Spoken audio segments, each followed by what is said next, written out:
work on web apps, websites. It's interesting because a product designer is responsible for all the stages of developing a product, where some people might think of a visual designer as what it looks like or a UX designer as what it feels like. A product designer is actually an umbrella of all of the stages of developing a product. So we do strategy, we do discovery, we do brainstorming, we do prototyping, we do wireframing and information architecture and visual design, as well as we have a close relationship with engineering usually, because that's who ends up developing the actual product. I think the biggest myth that I hear is you have to be in engineering to be in tech. And I understand why people think that, but that's why I also said the biggest myth that I hear.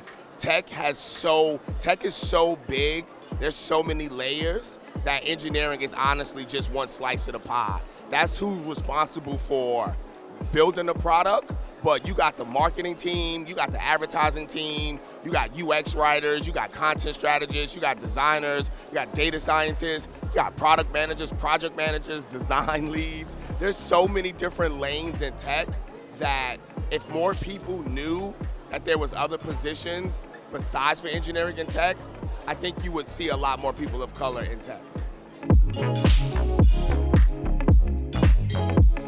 I would say you definitely need to know a design tool app, for example, a Sketch or a Figma.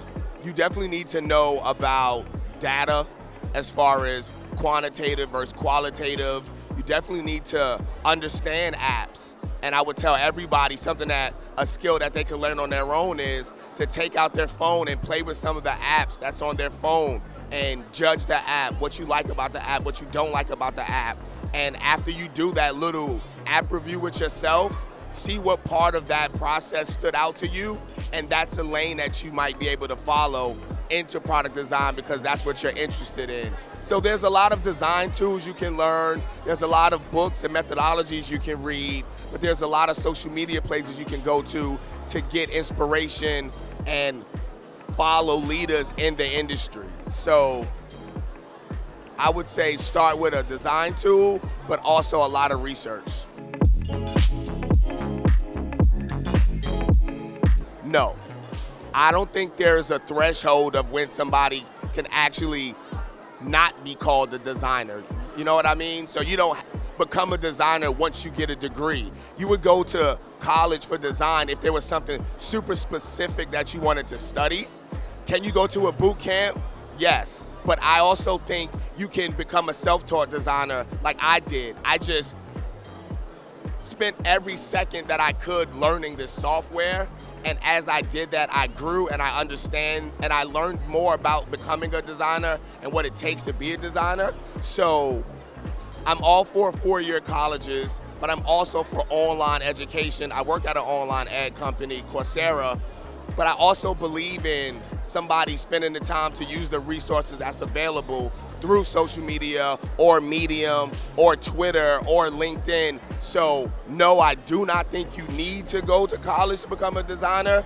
And I don't think you'll be a better designer if you go to college. I think it's about preference and where you want to go, because certain positions may require a degree. And if they require that degree, then you should probably get it. But I don't think the degree will make you the designer. That's what I'm saying. You got to feel that inside that you're a designer, and you got to show it through the work and the products that you produce. Being a person of color that lives in the Bay, there's not a lot of people of color in tech. So to have a time where I can come to an event and almost every person that I interact with is a person of color and they're in tech, it's like a dream come true and an anomaly. You're not getting this anywhere else. No diss to South by Southwest, but this is not there. No diss to any other conference, but this is not there. Not the concentration of this demographic and this community focused on this industry. So I would say that one. And then two, it's really exciting to network with. It's been so much fun. It almost feels like a HBC reunion because it's just so much positivity and love and support flowing through all of the talks and the expo and all the people that I've met and all the opportunities that were created.